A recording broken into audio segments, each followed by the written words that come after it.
अस्सलामुअलैकुम दोस्तों, ईरान के पहाड़ों के नीचे कुछ ऐसा खुफिया और तबाहकुन एसिड छुपा हुआ है जिसने वाशिंगटन के पेंटागन से लेकर ओवल ऑफिस तक सबके होश उड़ा दिए हैं। मैं बात कर रहा हूं पिक एक्स माउंटेन की। पिछले दिनों व्हाइट हाउस ने बड़ा दावा किया था कि हम इस जगह को नेस्त नाबूद कर देंगे, लेकिन दोस्तों यहां एक बहुत बड़ा पीच फंसा हुआ है। दोस्तों ये जगह जमीन से 300 फुट नीचे दसा हुआ है।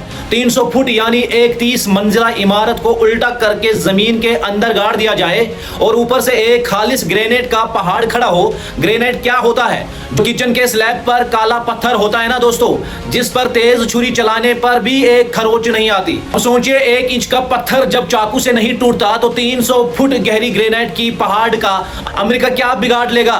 इस गुफा के अंदर ईरान ने अपना सबसे बड़ा लीफ कार्ड छुपा रखा है दोस्तों। और ट्रंप के बयान के बाद अब तेहरान ने वो वार्निंग दे दी है जो उन्होंने अपनी पूरी हिस्ट्री में आज तक नहीं दे दी थी। आखिर क्या चल रहा है इस खुफिया पहाड़ में? चलिए एक एक परखच्चे को नए लफ्जों में आसान भाषा में समझा देते हैं। दोस्तों, वॉल स्ट्रीट जर्नल की ब्रेकिंग रिपोर्ट के मुताबिक इजरायली एजेंसीज का कहना है कि ईरान ने पिछले दिनों हजारों एडवांस्ड सेंट्रीफ्यूज को इसी पिक एक्स माउंटेन के अंदर शिफ्ट कर दिया है। सेंट्रीफ्यूज क्या होता है? ये एक ऐसी हाई स्पीड स्पिनिंग मशीन होती है जो कच्चे यूरेनियम को इतनी तेज घुमाती है कि वो एटम बम बनाने के लिए लायक वेपन ग्रेड यूरेनियम बन जाता है।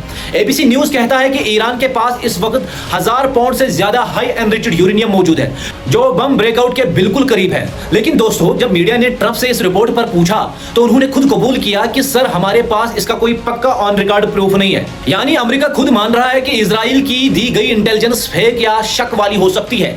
मिलिट्री एक्सपर्ट्स कहते हैं कि इजराइल जानबूझकर हमेशा की तरह जो है वो अमेरिका को एक बड़ी जंग में घसीटना चाहता है। लेकिन इस बार ईरान ने साफ कह दिया है, अगर हमारे न्यूक्लियर एसिड्स पर एक भी चोट आई तो हम अपनी न्यूक्लियर डेक्टोरीन पॉलिसी को बदल देंगे। अब तक हमने बम न बनाने का फवाद दिया था, पर अब हम अपनी दाल खुद तैयार करेंगे।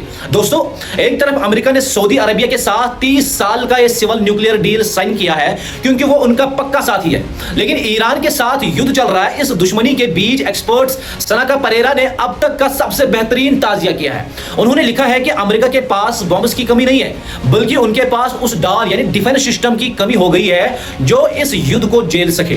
दोस्तों, डाल का मतलब होता है कि इंटरसेप्टर मिसाइल्स यानी THAAD और पैट्रियट डिफेंस सिस्टम। जब ईरान ब्लास्टिक मिसाइल्स छोड़ता है तो उन्हें हवा में मारने के लिए एक एक महंगी इंटरसेप्टर मिसाइल चलानी पड़ती है।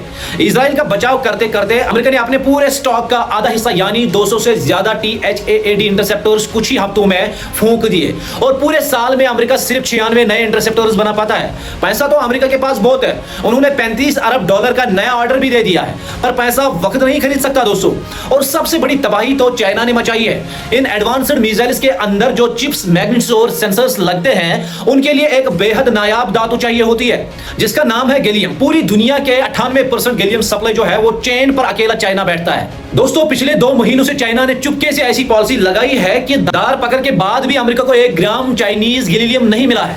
फैक्ट्री तैयार है, पैसा रेडी है, पर रॉ मटेरियल ही गायब है। यानी वजह है दोस्तों कि अमेरिका का मिसाइल स्टॉक दिन ब दिन खाली हो रहा है। उधर जमीन पर ईरान के कुवैत के पश्चिम में मौजूद कैंप दोहा पर अपने थंडर ऑपरेशन का 21वां सबसे भयानक ड्रोन अटैक कर दिया है। उन्होंने यूएस आर्मी के लॉजिस्टिक डिपोट्स और कमांड सेंटर्स को ढेर कर दिया है। सिर्फ इतना ही नहीं, कुवैत के पानी साफ करने वाले डिसैलिनेशन प्लांट्स और इलेक्ट्रिसिटी ग्रिड्स पर लगातार जो है वो चौथे दिन भी मिसाइल्स बरस रही है। ईरान अब रडार्स पर नहीं बल्कि पानी और बिजली पर चोट कर रहा है ताकि दुश्मन तड़प जाए। दोस्तों, जियोपॉलिटिक्स का ये खेल अब उस मुकाम पर है जहां अमेरिका की तलवार तो सस्ती है पर उसकी डाल टूट चुकी है। अगर ईरान ने अपनी शर्तें मनवा ली तो सुपर पावर की बादशाह का हमेशा के लिए द एंड हो जाएगा। लेकिन दोस्तों, अगली वीडियो में मैं आपको बताने जा रहा हूं कि भारत के अंदर क्या भयानक भूचाल आया हुआ है। एग्जाम्स और पेपर लीक को लेकर जो एक छोटा सा मामला चल रहा था वो अब सरकार के गले का फंदा कैसे बन चुका है। पूरी रियलिटी जो है कल ये वीडियो में खुलेगी। तो दोस्तों, इस वीडियो को जो है वो ज्यादा से ज्यादा शेयर कीजिए, अपने दोस्तों के साथ कीजिए, ग्रुप्स में कीजिए और कमेंट सेक्शन में अपनी राय जो है वो जरूर मेंशन कीजिएगा। मिलते हैं नेक्स्ट अपडेट के साथ, तब तक के लिए मेरी तरफ से आप सब लोगों को अस्सलाम वालेकुम।